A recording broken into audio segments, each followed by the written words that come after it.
Bismillahirrahmanirrahim. Alhamdulillah wassalatu wassalamu ala Rasulillah amma ba'd.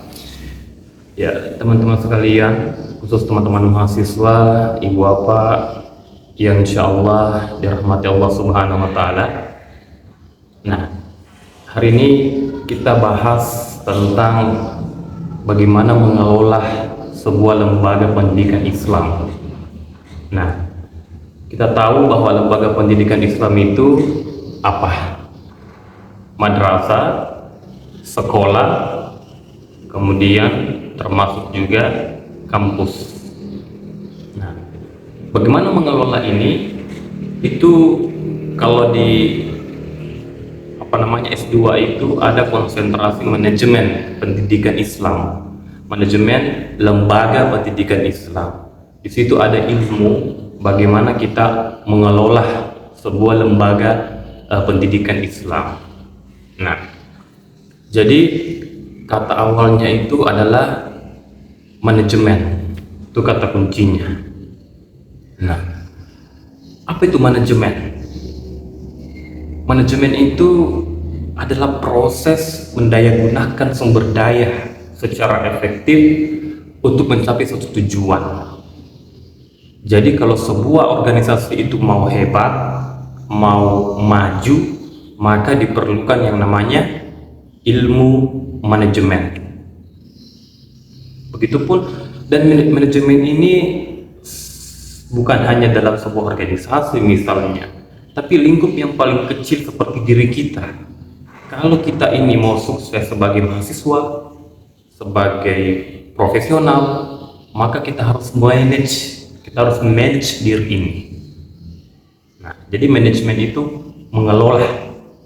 Jadi orang yang memanage itu disebut manajer atau pengelola. Nah, apa tujuan manajemen itu? Tidak lain untuk mencapai suatu organisasi yang berjalan secara efektif dan efisien.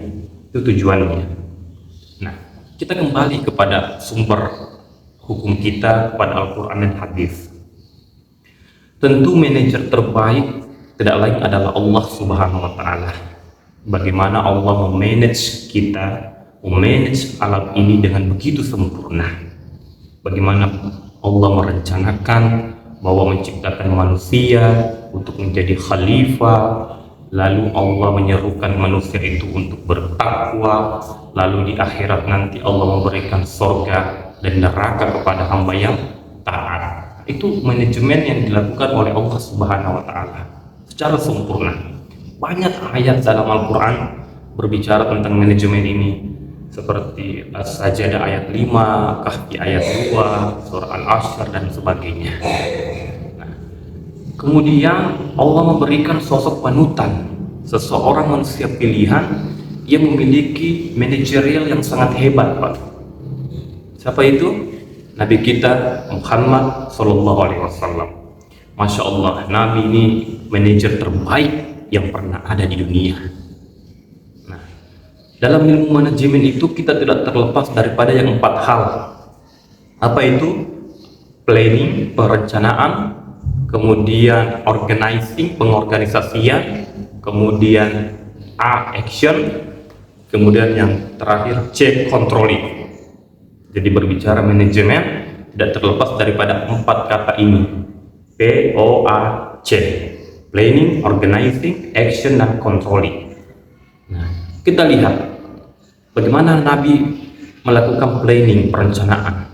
Nabi itu diutus di muka bumi, innamal bu'istu liutammimal makarimal akhlaq, innamal bu'istu liutammimal makarimal akhlaq. Nabi diutus untuk memperbaiki akhlak. Itu perencanaannya tuh. Nah, dari perencanaan itu maka Nabi memiliki pengorganisasian yang baik. Bagaimana contoh ketika perang, Nabi dan para pasukannya berada di tempat bukit yang tinggi. Nah, Nabi mengorganisasikan bahwa pasukan ada yang bertugas sebagai memanah, ada yang bertugas di bawah, ada yang berada di atas bukit. Itu pengorganisasian, contoh pengorganisasian yang luar biasa. Nah, kemudian dari sisi aksi, Nabi dengan aksinya yang pertama dilakukan adalah keteladanan. Ketika Nabi menyerukan sesuatu, beliau menjadi pelaksana pertama untuk mengerjakan sesuatu itu. Itu aksi. Nah, kemudian controlling, Nabi mengawasi. Nabi tidak membiarkan umatnya melakukan sesuatu, tapi Nabi mengawasi. Ketika Nabi sholat, ada sahabat atau umatnya yang menyamai sab Nabi. Nah, tidak boleh. Nabi menegur, kalau orang sholat yang menjadi imam, maka yang di belakang, yang datang itu akan menjadi makmum. Itu mengawasi. Jadi ilmu manajemen ini yang terdiri dari planning, organizing, action, dan controlling itu sudah dicontohkan oleh Nabi kita Muhammad Sallallahu Alaihi Wasallam. Sekarang kita bawa ke lembaga pendidikan Islam. Bagaimana memanage lembaga pendidikan Islam itu? Bagaimana memasukkan ilmu POWAJ ini ke dalam lembaga pendidikan Islam itu? Nah, pertama, planning. Sebuah organisasi itu harus memiliki planning yang baik, teman-teman. Dia harus memiliki perencanaan yang hebat. Apa visinya, apa misinya, dan apa strategi yang akan ditempuh. Dimanapun itu organisasi kita lihat, bahkan organisasi bisnis itu pasti ada visi, misi, strategi. Nah, karena itu yang kita mau tempuh. Ada yang visinya 5 tahun kah, 1 tahun kah. Nah, dari visi itu melahirkan misi, kemudian melahirkan strategi. Ini perencanaan, Pak, masuk dalam golongan perencanaan. Kemudian yang kedua, organizing, pengelompokan. Setelah perencanaan ada, maka dibentuklah bagian-bagiannya. Nah, dalam lembaga pendidikan Islam, sekolah atau madrasah atau kampus atau bahkan organisasi apapun, itu ada pengelompokan bagian, Pak.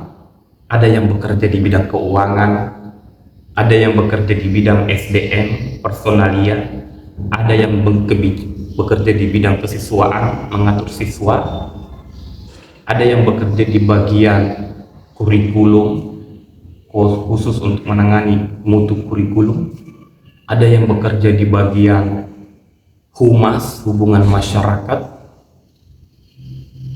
apalagi.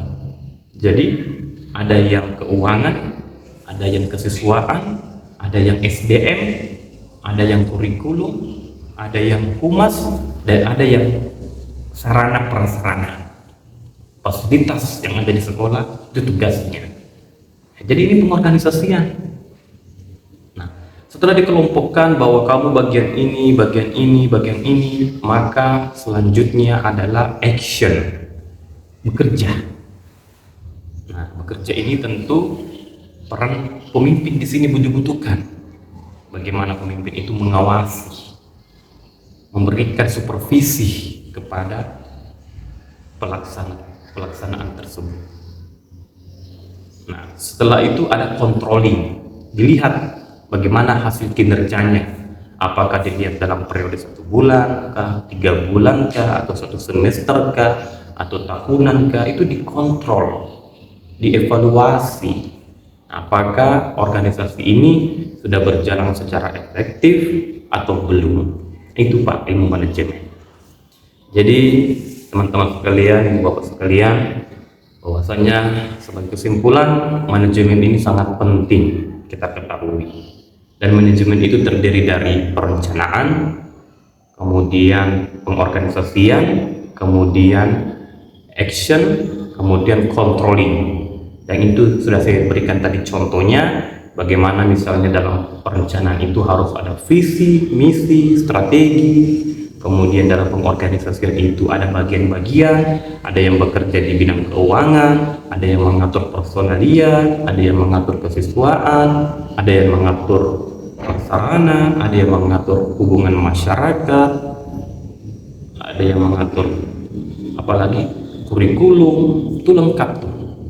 Nah, kemudian bekerja, lalu terakhir controlling, adakan evaluasi apakah organisasi itu sudah berjalan dengan baik sesuai dengan yang kita inginkan.